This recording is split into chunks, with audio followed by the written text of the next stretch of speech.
Hey, it's Rob again. Got another video for you here today. This is Kevin's winter project. He just finished it, so this will be video number 2. So you'll see part 1 is already on my channel, and this is part 2.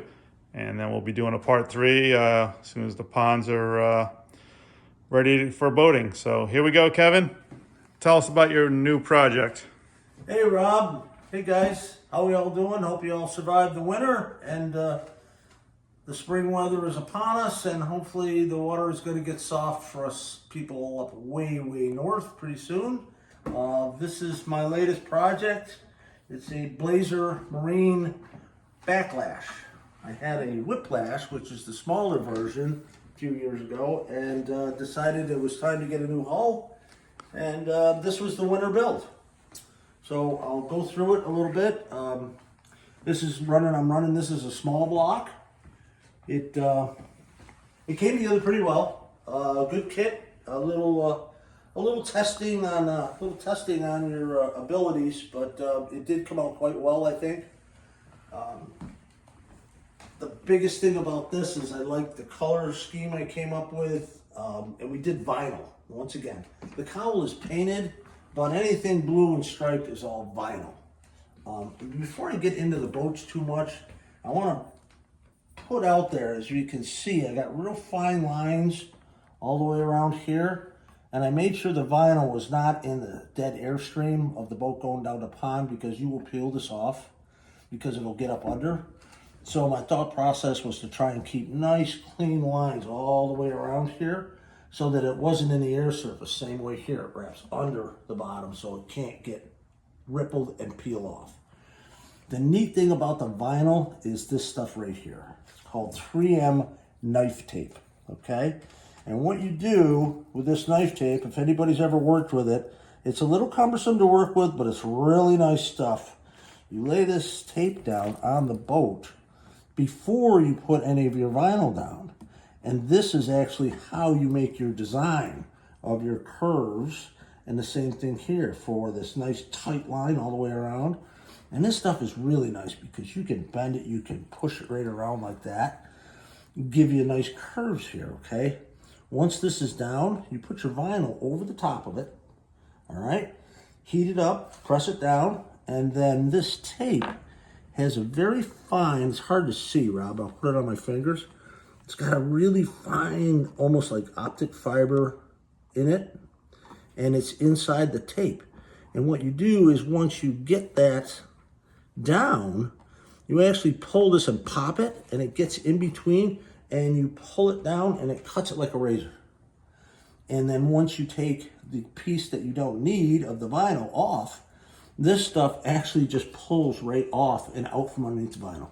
Heat it up, rub it down, you get some really nice curves. So if you guys ever want to get into the vinyl, I used to paint boats and have guys paint them for me.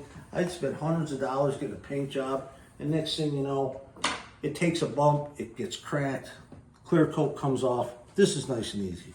I don't have maybe 20 bucks into this vinyl. That's a great tip, Kev. Thanks for telling us about that. Real nice.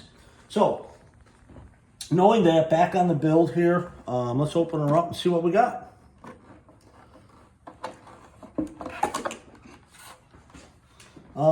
Once again, we're running a small block, 27 Pro Mod from Al at BH Hanson.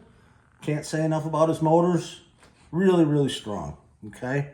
I laid out my fuel bag back here. Instead of putting it up front here, a lot of guys will run their bags up front, but in talking to a lot of people and figuring it out, they say a lot of times it's better to keep your bag back as far as close to the CG as you can, so that as the bag is full or gets low on fuel, you're not changing your CG, so the boat's not getting heavy in the nose, and then at the end of the race getting real light, okay? Back in here we have the heart of the RC stuff. I'm not going to pull this off because the antenna's up through the hole, but we can kind of see we got our Savox. Everything's waterproof servos, Savox servos. I run aluminum horns on these guys, so they're nice and strong. The plastic works, but these boats really, excuse me, these boats really do some shaking and rocking and rolling when they're out there. So you want this stuff strong. I've seen those horns snap right off and it becomes a mess. 12 2100 battery pack in here, just for the simple fact of the torque on the rudder. Because once again, you're doing 60 plus miles an hour and you're trying to turn this boat in a pretty tight radius and you get a lot of torque.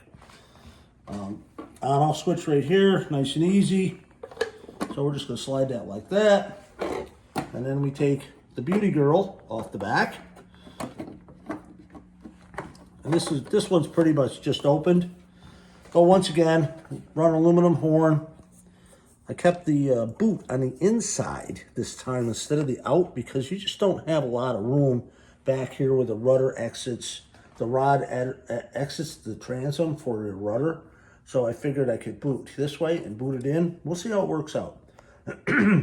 Cooling water. I made the mistake twice in boats. Never do it again. Don't run them through the water box. Don't run them through the radio box because if they ever crack, it's going to hurt you. So what we do now is I take it and I run it right around the radio box here. This is all nice and solid. And then we pop out here and boom, you got your cooling jacket. And when you got to change the hoses, you just use a barb like this. Hook the new hose on there, pull the old one out, got the new one fed in, cut it, clip it, and you're back to ground zero. Okay? So we're looking forward to a good run this year, let's hope. We're running a 3-blade 6719 540 on this to start. So once again, this is from Prop Works. He does a great job. Bob Austin does a great job on the props for us. And zip kits, regular out of the box tune pipe. And once again, I got to have my geyser pulleys because I'm closing in on 70 and my shoulders are all gone. So can't wait to see you guys pretty soon here. Our first race is in about 5 weeks down in Delmarva Model Boat Club, which is down in Maryland, down on the Delmarva Peninsula. Should be an awesome race. We got close to 200 boats coming. Guys are coming from all over the country. And I am PBA, but we got a lot of guys coming from NAMBA out of the New York area. So we're really looking forward to a great race and just get together again. The year's starting and we're going to have a great race this year, hopefully. And we got a couple races in Canada. Let's hope we can get up there. With that, guys, I bid you adieu, and we'll see you soon. All right, thanks, Kev. Thanks for sharing your project with us. Boat looks great, and hopefully in the next few weeks we'll get part 3 of this model in the water. Thanks for watching. Don't forget to like, comment, and subscribe to my channel. Thanks.